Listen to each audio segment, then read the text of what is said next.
გუშინ ნინო ჯანგირაშვილთან დავასრულეთ ინტერვიუ, კავკასიაზე მქონდა ჩართვა, ვფიქრობ საინტერესო ინტერვიუ გამოგვივიდა. 11-ის ნახევარზე დაიწყო და დაახლოებით 11-ზე დასრულდა. 11-ზე რო დასრულდა, აი ამ სივრცეში ვარ, როგორც იმ მომენტისთვის ხადია ბნელა საღამოს 11 საათზეა საუბარი. და დავიწყე ამ ტელეფონით, ამ ტელეფონს ხმარობ ხოლმე მე ძირითადად სკროლობა. მე არ ვსარგებლობ TikTok-ით, უბრალოდ ადრე ვსარგებლობდი ინგამ გამიკეთა ჩემმა მეუღლემ და პროდიუსერმა. მე რაღაც გავაუქმეთ, მივანავლეთ, თავი დავანებეთ და ასე შემდეგ. ჩემი აკაუნტი კი არსებობს, მაგრამ მე თვითონ ეს TikTok-ის აპლიკაცია მე წამეშალა თუ აღარ მქონდა თუ ასე შემდეგ და გუშინ ატომღაც მომინდა ასე ღამის 12 საათისთვის. ამ TikTok-ის აპლიკაციაში შესვლა აღმოვაჩინე, რომ არა მაქვს ხელახლა ჩამოვწერე თუ არა საკუთარი გვარსახელი დავსერჩე თუ ქართულად და თუ ინგლისურად. ან ჩემი მეტსახელი ტაბლო. ქართულად ირაკლი ტაბლიაშვილი, ლათინურად ირაკლი ტაბლიაშვილი და მეტსახელი ტაბლო თუ ქართულად და თუ ინგლისურად. და რაღაც ამდენიმე ვიდეო შემომხვდა ამასთან არა ჩემი ან ჩვენი გავრცელებულები, არამედ სხვები რო ავრცელებენ რაღაც მოჭრილები, მიჭრილები, დამონტაჟებულები, რაღაც მიმონტაჟებულები, რაღაც წარწერებით ასე შემდეგ, არაცერთს არ მიუქცევია ჩემი ყურადღება, იმიტომ რომ პრინციპში გასაგები იყო რომ ჰეითერები არიან უმრავლესობა მათგანი, მაგრამ ყურადღება მივაქციე ერთი რუსი კაცის 70-იანი წლებიდან რუსი კაცის 80-იანი წლებიდან რუსი კაცის ქართულგვარიანი რუსის ვინმე კი არა ბევრი თქვენგანისთვის ცნობილი ჟურნალისტად წოდებული, ოდესღაც ჟურნალისტი რო იყო, შევარდნაძესთანაც რომ მუშაობდა, ვალერი კვარაცხელიას მიერ გააზიარებულ თუ გავრცელებულ ვიდეოს. რაც ვალერი კვარაცხელია თავის მხრივ ავრცელებს ამ ვიდეოში ჩემს ვიდეოს ოდინდელს, ახლობით 2 თვის წინანდელს, რომელშიც ამ უკანასკნელში მე ვლაპარაკობ იმაზე, რომ ჩვენ გვჭირდება რევოლუციური პროცესების დაწყება. და მართლაც გვჭირდება რევოლუციური პროცესების დაწყება და მე იქ თუ ახსოვს ვინმეს, ესე გქონდა მოხაზული, რომ ასე მოხაზჩემეული რაღაც რუკა მქონდა დახატული თუ სწორი სიტყვა, საბოქმედო გეგმა, ალბათ უფრო სწორი სიტყვა, რომ მე ვამბობდი, რომ აი მაგალითად რაღაც ოპერაში გამოვიდეს პაატა ბურჯულაძე ფილარმონიასთან შეიკრიბონ რაღაც ხვები. არა აქვს მნიშვნელობა ხა პაატა ბურჯულაძე ოპერაში იქნება თუ ფილარმონიასთან რაღაც გორიდან დაიძრას ერთი ჯგუფი 10,000 კაციანი კახეთიდან, მეორე 15,000 კაციანი ლელომ დაძრას, აქედან გახარიანს პარტიამ დაძრასა და ეს სინერგია, ეს ხალხთან უმრავლესობ, ხალხთან დიდი ნაკადი უნდა როგორც შენაკადები აქვს მდინარეს, ხო ესე დიდ მდინარე უნდა გადაიქცეს და ჩვენ უნდა დავფუძდეთ თუ დავვანდეთ რუსთაველის გამზირზე, რუსთაველის გამზირიდან თავისუფლების მოედნიდან ვიდრე უხეშად უნივერსიტეტამდე უნდა გადაიჭიმოს ეს მრავალათასიანი აქცია და ამის შემდეგ საქართველოს დე-ფაქტო ხელისუფლება წავა დათმობებზე, ან თუ არ წავა და მაინც დაერხება მეთქი. ამას ვამბობდი უბრალოდ მე ვცდილობდი დაემტკიცებინა მაშინ ან მეთქვა ამგვარი რამ რომ აი ესეთი პერმანენტული კი არა 8 საათზე დაიწყო და 11 საათზე დასრულდა და კარგი პერფორმანსები აქვს იმ აქციას, არამედ უწყვეტი აქცია უნდა იყოს პირობითად რაღაც 28 აგვისტოდან 25 აგვისტოდან 1 სექტემბრამდე 8 სექტემბრამდე და ასე შემდეგ და უცხოში მანამდე სანამ ეს დე-ფაქტო ხელისუფლება არ დათმობს მეთქი. ვალერი კვარაცხელია სწორედ ეს ვიდეო აქვს აღებული, მე უკვე საკუთარ კომენტარსაც ურთავს, იმ კომენტარსაც გაგაცნობთ კი არა, გიამბობთ იმ კომენტარის თაობაზეც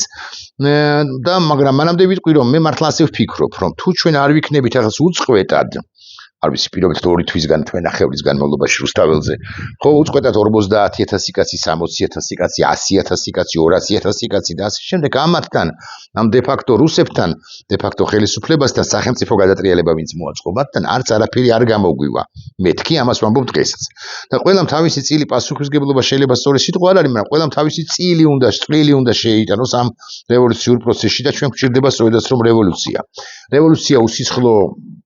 ვამბობს ხაბეიშვილი თუ არ ვწდები მშვიდობიანი, დიახ, მეც ამ სიტყვით შემოვიფარგლები, რევოლუციური პროცესები თუ გნებავთ, ასე ვიტყვი, რომ ამ ხელისუფლებამ დათმოს. ეხლა მე იმ ვიდეო ბლოგში არ ვამბობ, მაგრამ ახლა კი ვიტყვი, რომ ჩემი მოსაზრებით თუ ამგვარი რამ შეიქმნება მოხდება და პირობითად რაღაც 5-7 დღე გავჩერდებით ზედიზედ, კი არა, ესე უწყვეტად თავისუფლების მოედნიდან ვიდრე უნივერსიტეტამდე მაგალითად, მე უნდა გამოიყოს პოლიტიკოსთა ჯგუფი, ყველა პოლიტიკური ჯგუფიდან, პრაქტიკულად ყველა ოპოზიციური პოლიტიკური ჯგუფიდან. ესენი არიან ნაციონალები, რაღაც ახალი დროა, გირჩი, ზურაბ ჯაფარიძისა და არა იაგო ხვიჩიასი, ლეიბორისტებით შესაძლოა გაგიკვირდებათ და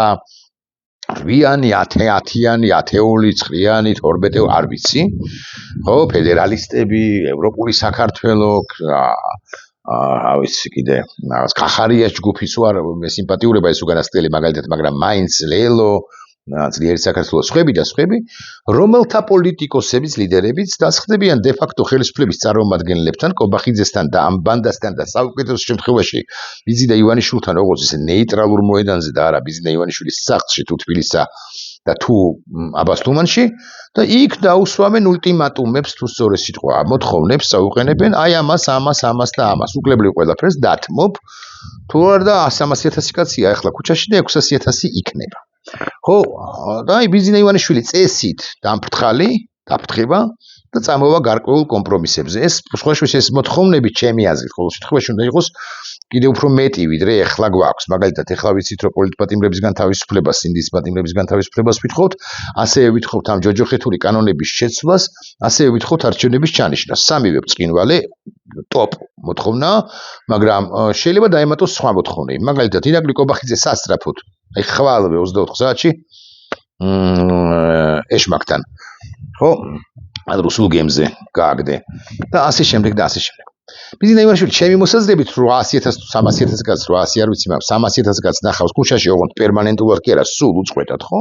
ამ კომპრომისზე წავა ჩემი მოსაზრებით იმიტომ დაფრთხება შესაძლოა ვწდები მოკლედ ამ ვიდეოში ამ უკანასკნელის გარდა რომ პოლიტიკოსებს უნდა ვენდოთ იმ ხანად პოლიტიკოსების მიმართ ნდობის ვოტები ჩემთვისაც ჩემშიც იყო ნაკლები ახლა ისინი ცოტა მეტად გამოსწორებულნი არიან ხო ჩემი აზრით ყოველ შემთხვევაში და მე ნდობას იმსახურებენ და ნებისმიერ შემთხვევაში პოლიტიკური პროცესია ახლა ჩემი ნდობა რა შუაშია პოლიტიკური პროცესია და პოლიტიკოსები უნდა იყვნენ პროცესში აბა პოეტ ზვიად რაეტიანს რა უნდა პოლიტიკურ მოთხოვნებში ის დაიმპატივისცემის გათვალისწინებით და მიუხედავად ხო პოლიტიკოსები აიღებენ რა ამ საკუთარ თავზე ამ პროცესის მართვას მათ უნდა ვენდოთ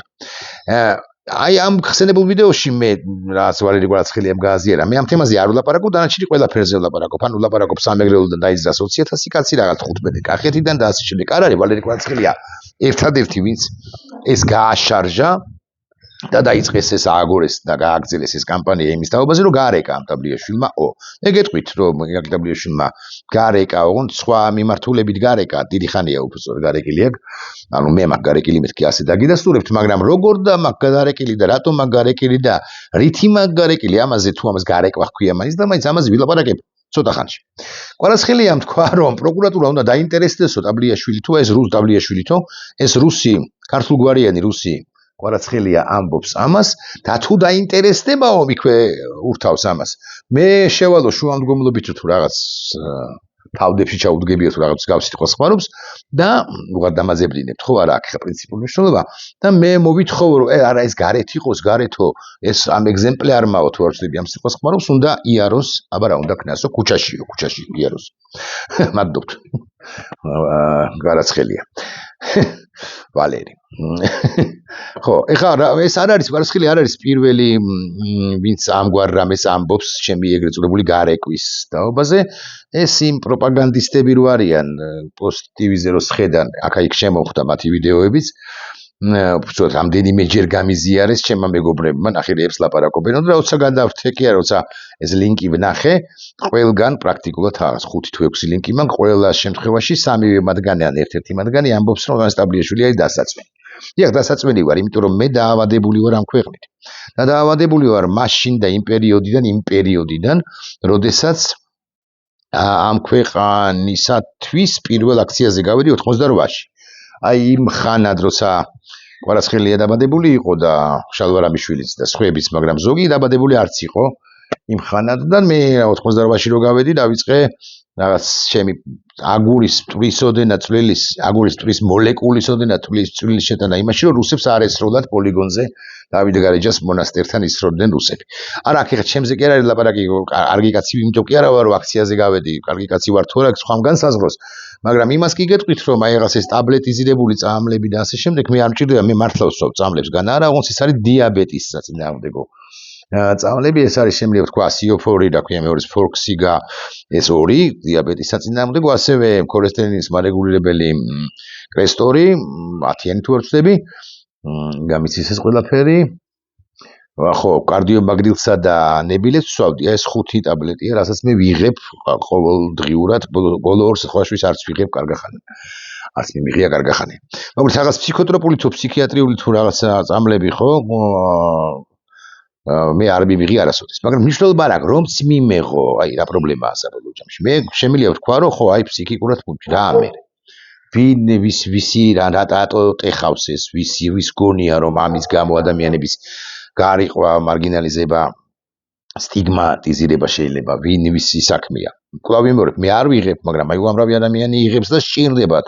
იმ ადამიანებს, როგორც ისინი ნორმალური ადამიანები არიან, საზოგადოების ნორმალური საზოგადოების ნორმალურ წევრებად უნდა ითვლებოდნენ, მიუხედავად იმისა, რომ ასე არეგულირებენ საკუთარ აი ამ ურთულეს ვითარებაში, ურთულეს მდგომარეობაში, პერიოდში საკუთარ ჯანმრთელობას ესე ირეგულირებენ მეთქი. ვინ ეკითხება ახლა რომელიმე მათგანს, კვარაცხელიას თუ საქართველოს დე-ფაქტო ხელისუფლების პროპაგანდისტებს. ეხლა მე გეტყვით რომ მე ავადავარ, ღია ხო საერთოდ პირდაპირ მნიშვნელობით ცხადია, დიახ, მე ავადავარ და ეხლა სხვა ისტორიას გავიხსენებ. ავადავარ იმით, რომ აი დღეს 14 აგვისტოა. და 14 აგვისტო რომ არის, იცით თქვენ რომ 33 წელია გასული, რუსეთის მორიგი, იმჯერზეც მორიგი შემოჭრიდან საქართველოში. ეხლა ბევრი იტყვის რომ ეს კიტოვანის ბრალი იყო, ბევრი იტყვის რომ კიტოვანი ჯეიოსელიანის ბრალი იყო, საქართველოს ცენტრალური ხელისუფლების ბრალი იყო, რომელიც სხვა შორის უკანონო იყო, ეგრამ მაგის პასუხი 6 თვის მოსული იყო გადატრიალების შედეგად არც კი. მაგრამ მოკლედ შევარდაძის მთავრობის ბრალი იყო. მე გეტყვით რომ არა, ან ნაწილობრივ, უბრალოდ ასეთი დეფინიცია ალბათ უფრო სწორია, დიახ, ეს იყო საქართველოს დე-ფაქტო ხელისუფლების ბრალი იმის გათვალისწინებით, რომ საქართველოს დე-ფაქტო ხელისუფლებაში იყვნენ რუსები. ქართულ გვარიანი იმჟამინდელი რუსები, რომლებიც უკლებრივ ყველაფერს ასრულებდნენ იმას, რასაც ჰკარდახობდა მათ რუსეთი და ფსბ ჩაატარა ეს არც თუ მისთვის არც თუ რთული ოპერაცია. საქართველოს შეაყვანინა ჯარი აფხაზეთის ტერიტორიაზე. შესაყვანი ხშირ შემთხვევაში კი არა გარკვეული არგუმენტების გათვალისწინებით განა არა, მაგრამ აბსოლუტურად გაუთვლელი იყო ეს ოპერაცია, თუ მაინც და მაინც ოპერაცია უნდა უწოდოთ იმ ამბავს 14 აგვისტოს. ამბავს აფხაზებმა რუსების კარდახით რასაკვირველია გახსნეს ცეცხლი და აფხაზებმა დაიწყეს, უბრალოდ რუსეთმა დაიწყო ჩვენი დამარცხება და ჩვენთან ომი და კი დაგვამარცხა კიდეც დროებით 13 თვისა და 13 დღის შემდეგ, ანუ 1993 წლის 27 სექტემბერს გამოგვაგდო სოხუმით. უკვე შემდგომ პერიოდში 2008 წლიდან და ეს ძალიან კარგია, 2008 წლის ერთ-ერთი მიღწევა თუ რამეს მიღწევა შეიძლება ერქვას ან დაერქვას იყო ის, რომ ამ კონფლიქტს, ანუ კონფლიქტს აფხაზეთში, დაერქვა სახელმწიფოთა შორისი კონფლიქტი, ისევე როგორც კონფლიქტს ცხინვალის რეგიონში სამხრეთ ოსეთში ერქვა არა ეთნიკური კონფლიქტი და უნდა ერქვას არა ეთნიკური კონფლიქტი, არამედ სახელმწიფოთა შორისი კონფლიქტი, მიუხედავად იმისა, რომ ქართველებსა და აფხაზებს შორის და ქართველებსა და ოსებს შორის აქ სხვა შორის ნაკლებად აფხაზებთან უფრო მეტად ეთნიკური კომპონენტი კონფლიქტს როგორც ასეთი აქვს, განა არა, ამ თვალსაზრისით რაღაც ერთგვარად უნიკალური ამბავია, რომ თან სახელმწიფოთა შორისი კონფლიქტია საქართველოსა და რუსეთს შორის და თან ამავდროულად ეთნიკური მომენტი აქვს, იმიტომ რომ ეთნიკურ უმცირესობას აფხაზეთშიც აფხაზებს რუსეთი იყენებდა სათავისოდ და იმისთვის რომ დაემარცხებინა ქართული სახელმწიფო და ხო, აი ახლა მე გეტყვით რომ მე ავადავარ ანტირუსობით, ანტირუსეთობით და მე მგონია რომ რუსეთის დამპალი იმპერია, დედასაიმასქნებელი იმპერია არის დასამარცხებელი და თუ ამ თვალსაზრისით მე დამჭირდება 7 ან 10 ან 57 ფსიქოტროპული წამალი, მე დავლებ ფსიქოტროპულ წამლებს, ოღონდ ამას, რასაც ახლა ვამბობ, ამას კიდევ ვიტყვი, კვლავ ვიტყვი და სულ ვიტყვი, რომ დედასაიმასქნებელი რუსეთი, განსხვავებით მათგან, ვინც ეტენება პირდაპირ მნიშვნელობით რუსეთს, ხო, ვისაც რუსეთთან ურთიერთობა უნდა, ისინიც ავად არიან, ოღონდ ისინი რუსეთით არიან დაავადებულნი უყვართ და ეს ერთგვარი კი არა, უფრო სერიოზული ავადმყოფობაა ჩემი აზრით. ხა ვალერი კვარაცხელიას ან ვინმე 3-ეულს ან 5-ეულს ან 50-ეულს კი არ ვეჯიბრებით ტროლბოტებსა და ნამდვილ ადამიანებსაც, რომლებიც ჩემოვარდებიან ხოლმე თუ Facebook-ზე და თუ YouTube-ზე და გამოვლებს, მაგრამ მე ღიად აილუსტრირებულად გეუბნებით, რომ მე დაავადებული ვარ იმით, რომ რუსეთი დამარცხდეს ამ ქვეყანაში. ეს არის ურთულესი პროცესი, ეს არის სამსაუკუნოვანი ომი, ბევრმა ეს ვერ მოახერხა, რასაკვირველია, უმრავლეს შემთხვევაში ამ საუკუნის განმავლობაში, 2.5 საუკუნის განმავლობაში ჩვენ დაპყრობილი ვიყავით, მაგე 33 წელია 34 წელია ჩვენ ვარ დამოუკიდებლები და რუსეთი გვებრძვის. რუსეთი მართლმადიდებლური ქვეყანაა და ბევრი თქვენგანი ფიქრობს, რომ უნდა ჩავეხუტოთ. არა, რუსეთს არ უნდა ჩავეხუტოთ, მართლმადიდებლური რო იყოს მართლაც. რუსეთი არის ისტორიული და მარადიული ან გახანგრძლივებული მტერი და მე ავადავარ სწორედ იმით, რომ მინდა რომ საქართველოს დაამარცხოს, თუნდაც მომავალმა თაობებმა დაამარცხოს რუსეთი როგორც სახელმწიფო, აქ ამ ქვეყანაში ამოზირკვონ ის ძირიან ბუდიანა თუ ძირფესვიანა და აკი ამიტომაც გამახსენდა მაგალითად 14 აგვისტო, ისედაც მახსოვდა ცხადია, მაგრამ მაინც. რუსეთი ეს გამარჯვება საქართველოში არა, ახლა თქვენ ისნებათ უკრაინაზე ვისაუბრებ. რუსეთის გამარჯვება უკრაინაში განაპირობებს უკვე მომავალში საქართველოს შეთრევასაც იმ კავშირში, რომელშიც უკრაინა შეატრებს გამარჯვების შემთხვევაში, უკრაინაზე გამარჯვების შემთხვევაში რუსეთი. ამას არ ჰქვია ალბათ მაინც საბჭოთა კავშირი, მაგრამ 2007 წლიდან და უფრო მანამდელი პერიოდიდანაც რეალურად კონკრეტულად პუტინი ამბობდა და ახლაც ამბობს, რომ ყველაზე დიდი გეოპოლიტიკური კატასტროფა იყო საბჭოთა კავშირის დანგრევა, ასეთი ჩამონგრევა და შესაბამისად ის მისტირის საბჭოთა კავშირს და შესაბამისად მას უნდა საბჭოთა კავშირის ერთგვარი რეინკარნაცია, ერთგვარი ფორმით აღდგენა და ყველას შეყრა ამ ჭყალებში ძმურ ხალხთა ძმურ კავშირში. მოცემულ ეტაპზე უკრაინა დიდი სახელმწიფოა, ჩვენთან შედარებით ხო შეუდარებლად დიდი სახელმწიფო, რუსეთთან შედარებით შეუდარებლად პატარა სახელმწიფო. მაგრამ მოცემულ ეტაპზე ეს ძლავრი ან დიდი სახელმწიფო არის ხელში გაჩხერილი რუსეთისათვის და თეორიულად რო წარმოიდგინოთ, რომ პუტინის და ბიზინა ივანიშვილის და თქვენი ტროლბოტებისა და რეალური ადამიანებისა, ვალერი კვარაცხელების როგორც კოლექტიურად ოცნება ახდა და რუსეთმა გაიმარჯვა, ამ შემთხვევაში მისთვის რუსეთისთვის მეტად იოლი იქნება საქართველოში შემოჯლიგინება ისედაც აქ არ არის, დასაგვირველი აქ არის და კონვენციურად თუ კონვენციური ომის გარეშე, ანუ პირდაპირ მნიშვნელობით ომის გარეშე ჩვენი შეთრევა იმ ახალი ტიპის საბჭოთა კავშირში. რასაც მე და ჩემზე ბავრეურად მაგრები, ვინც პატიმრობაშია, ან ვინც არ არის პატიმრობაში, ამას ყოველ მხრივ ვეწინააღმდეგებით და მომავალში, როდესაც ან იმ შემთხვევაში თუ საქართველოს მომავალი ხელისუფლება, რომელიც აუცილებლად ეყოლება საქართველოს, არც თუ შორეულ მომავალში, იმისიც დაიწყებს იმ სიტყვას ვიხმარ, რაც ორიოდე ბლოგის წინ ვიხმარე ორდუნდულობანას ბიზინა ივანიშვილის მსგავსად, ბიზინა ივანიშვილის პრინციპში უკვე ცალი დუნდული აქვს, სიმართლე გითხრათ, ის გადასკუპებულია თავინებოლომდე რუსეთის ნავში, ამიტომ ორდუნდულა ბიზინა ივანიშვილი, ესეც შეიძლება მცდარი. მოკლედ, ვინც არ უნდა იყოს მომავალში, ისიც თუ დაიწყებს რაღაცა ორდუნდულობანას და ცალი პატარა დუნდულიკის ჩამოდებას რუსეთის და უფრო დიდი დუნდულის მარცხენასი, ასე მაგალითად ჩამოდებას დასავლეთის სკამზე საჯდომისა მეთქი, მასაც ჩემეც და ჩემზე უფრო მაგრების სასაკვირველია ძალიან მძაფრად შეუპირისპირდებით და ვიტყვით, რომ შენც ან თქვენც ხართ ისეთივე გასაგდებები ხელისუფლებიდან, ძალაუფლებიდან, როგორც გავაგდეთ, არ ვიცი 2026 წელს პირობითად, ბიზინა ივანიშვილი და მის რუსული ხელისუფლება მესმის, რომ მასზე უკეთესები ხართ, ალბათ და იმედია იქნება ან მასზე უკეთესები, მაგრამ ეს არ ნიშნავს იმას, რომ თქვენ მუდმივად არ იზრუნოთ საქართველოს დეოკუპაციაზე და მუდმივად არ იზრუნოთ ნაკლებ რუსეთზე საქართველოში უკლებრივ ყველა სფეროში. და ყველანაირად საქართველოს ანტირუსეთულ სახელმწიფოდ უნდა, ანუ რეფორმისტულ სახელმწიფოდ უნდა მოვაწყოთ, განვითარებული უნდა იყოს განსხვავებით რუსეთისაგან და არ უნდა უკმიოთ გუნდრუკი ამ რაგვარია პუტინსა თუ მის ნებისმიერ მემკვიდრეს და მისი ან რუსეთის ინტერესები არ უნდა იყოს გათვალისწინებული არსად. ეხლა რატო ყვები ამ ყველაფერს ამას წინათ შემოხვდა ესეთი ამას დამატებით იმიტომაც ყვები, რომ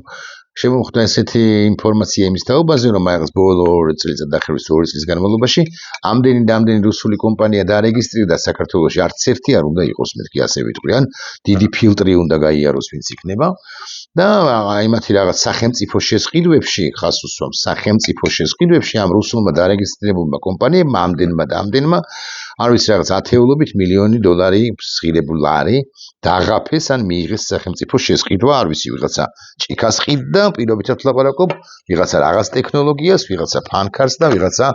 ამას რა ქვია, იუნიკორნი, ხო? ეს რა სჭირდება მერიას, არ ვიცი, მაგრამ შეიძლება ერთობა კალაძე ან კალაძის მოადგილე ჩემი შვილის მსგავსად, აი ამ რაღაც ცხენუკათი თუ არც რაღაც არ ვიცი რა ქვია. ხო, იუნიკორნი. ხო, ეს რომ აღვხსნა. ხო და ეს ამგვარ რაღაცებს თუ დაუშვებს მომავალში, აი 2027-ში აი შევა თქვა დედაქალაქის მერი მომავალში, ხო 26-შივე, ხო? ხო, იმასაც რასაკვირველია შევეწინააღმდეგებით. დედაქალაქის მერზე კი არ ვლაპარაკობ, უბრალოდ თავრობაზე ვლაპარაკობ ზოგადად, რომელმაც არ უნდა მისცეს $1 შეკვეთაც კი რუსულ კომპანიებს და აქ რეგისტრირებულ ფილმებს სახელმწიფო შესყიდვებით უმეტეს არ უნდა განხორციელდეს და არც ტენდერებში არ უნდა გქონდეთ მონაწილეობის უფლება ჩემი აზრით. ხო და რა როცა ვლაპარაკობ ავად ვარ მეთქი, დიახ, მე ავით ვარ დაავადებული. მე დაავადებული ვარ იმით, რომ ამ ქვეყანაში დამკვიდრდეს ანტიბიზნესი, ანუ ანტირუსეთობა, ვალერიობა, ანტი არ ვიცი კობახიძეობა, ანტი აი ეს ნეიტრალური საქართველო რო არის გამოტენილი რუსეთის აგენტებით, შაქარაშვილი და გვარები არიან ანა კაკაბაძე და გელა აგვარი ის ადვოკატი როა ნიკოლაიშვილი, შაქარაშვილი, ანა კაკაბაძე, ნიკოლაიშვილი და კიდე ვიღაცა ყავთ. ვინიკოსი. მახსოვს ოღონდ. ხო, ასეთი ტიპები არ უნდა იყვნენ, მარგინალიზირებული უნდა იყვნენ, ისინი რაღაცა ქართველები არიან, არ იყვნენ ქართველები საქართველოს მოქალაქეობას ხო ვერ ჩამოართვენ, მაგრამ მაქსიმალურად უნდა იყვნენ შევიწროებულნი, მარგინალიზებული და ხა უხეშად პოლის ფული რა უნდა ჰქონდეთ და ყოველთვის სახელმწიფო შეკვეთები და ის ცხოვრება, რომელსაც ისინი დაეჩვინენ და კარგ ცხოვრებას დაეჩვიან, ანა კაკაბაძე ასე მაგალითად ვალერი კვარაცხელია. ამგვარი ცხოვრება არ უნდა ჰქონდეთ. აი ესე გეტყვით პირდაპირ. და აი თუ მაინც და მაინც ავადმყოფობაზეა ლაპარაკი, არ ვიცი. ტროლბოტებს კი არ მიმართავ, უფრო მიმართავ ტიპებს, რომლებსაც შემომისევენ ხოლმე YouTube-ზე და ისინი ფრიად ბილწის სიტყვით გამოირჩევიან და თითქოს ცდილობენ, რომ აი გამომიწვიონ და თქვან, რომ ერთმა დაწერა ამას წინ, თქვენ ყაზბეგზე ვნახეო და ინაღამ რაღაცა ვუთხარიო და გეთქვა შედალუცილობას. ხო, გეთქვა. ცითრაში ესაქმე რა გეთქვა, იმიტომ კი რომ მე რაღაცა ეხა იქ გამოხტებოდი და რაღაც რემბოს თუ როკის ილეთებს ჩავატარებდი, ხო? ცხადი ალბათ არა, და ალბათ თავშეკავებული ვიქნებოდი, მაგრამ თქვენი ბოსების სურვილი და რა მხოლოდ ჩემთან მიმართებაში ხა მე კიდე მეხუთე ხარისხოვანი ვარ. ხო, არის ის, რომ გამოიწვიოთ ადამიანები რაღაც პროვოკაცია მოუწყოთ ამ ადამიანებს და ძალიან ძნელიც არის პროვოკაციაზე არ წამოგება, როცა შეურაცხყოფას გაყენებენ და მე უკვე ამ პროვოკაციის გამო პროვოკაციის მოწყობის გამო გამოიწვიოთ ამ ადამიანების რეაქცია ასე ამ შემთხვევაში ჩემი, მაგრამ სხვა შემთხვევაში ჩემზე მაგრების და ჩემზე მართლების და მე უკვე ადურთინოთ ამ ადამიანებს საპატიმროში თავის თუნდაც დროებით იზოლატორში, თუნდაც 12 თუ 18 თუ რამდენი დღეც არის, ხო, მაგრამ ხა იმას უბრუნდები ისევ, ხო? ვარ თუ არა მე არა ფსიქოტროპულ წამლებზე არა ვარ, მაგრამ დაავადებული ვარ იმით, რომ საქართველოს უნდა გაიმარჯვოს და საქართველოს უნდა გაიმარჯვოს რუსეთთან წინააღმდეგ ომში. ხა ვინც ამ ჩემთან ერთად არის, ხო, ან მე ვისთან ძალიან მოგზალებულიც უნდა იყო ამ პროცესში. ხო, მეც მათთან ერთად ვარ, ვინც მათთან ერთად ვარ, ვინც ჩემზე მეტად არის ავად, ან ჩემგვარად არის ავად ამ თემით, ამ საკითხით და ამ ამოცანის გადაწყვეტით. აქვე ვიტყვი, რომ არ ვიცი ამდენად რა თქვა, მაგრამ ალბათ რა თქვა, ხო? რომ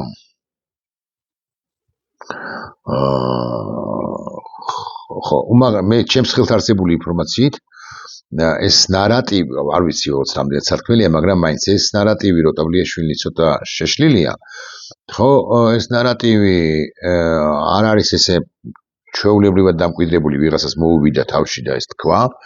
და მოცდა და მე განავითარა ეს თეორია და ასე შემდეგ. ეს ნარატივი რამდენად ჩემთვის ცნობილია არის დაწერილი სუსში, შემუშავებული სუსში. არ ვიცი რატო ვარ ესეთ სერიოზული და მნიშვნელოვანი პერსონა, არ ვიცი, სხვებზე სხვა ნარატივებია შექმნილი, შემუშავებული. სხვებსაც საჯარო პირებსაც და განსაკუთრებით რამდენიმე პოლიტიკოს ზუსტად იგივე სიტყვებით ამკობენ, იმათაც ფეხებზე გკიდიათ და მეც ფეხებზე მკიდია. არავინ შეგონოს რომ მე ამაზე ნერვიულობ, გასაკვირველია არა. მე ვიცი ერთი რამ, რომ ჩვენ დაავადებულნი ვართ დიახ საქართველოთი და საქართველო უნდა გაიმარჯვოს რუსეთთან ომში, რუსეთის წინააღმდეგ ომში და თუ ეს არის ავადმყოფობა, დაგვიძახონ, დაეგძრათ და უყურეთ როგორ ამბობს პოეტი, აგვიყოლია სიღბიდანვე ილია, ხო? ჩვენ ქართლის ბედმა და დაეგძრახონ ჩვენ მის ძებნით დავლიოთ დღენი. არ მინდა შემეშალოს, მაგრამ პრაქტიკულად დარწმუნებული ვარ, რომ ასია რახანია არ გადამიკითხავს.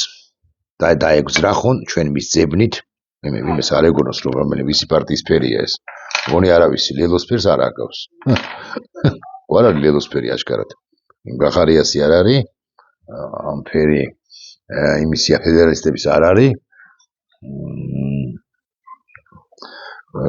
იუშენკოსია იუშენკოს მომხრე ვარ მე ნახვამდის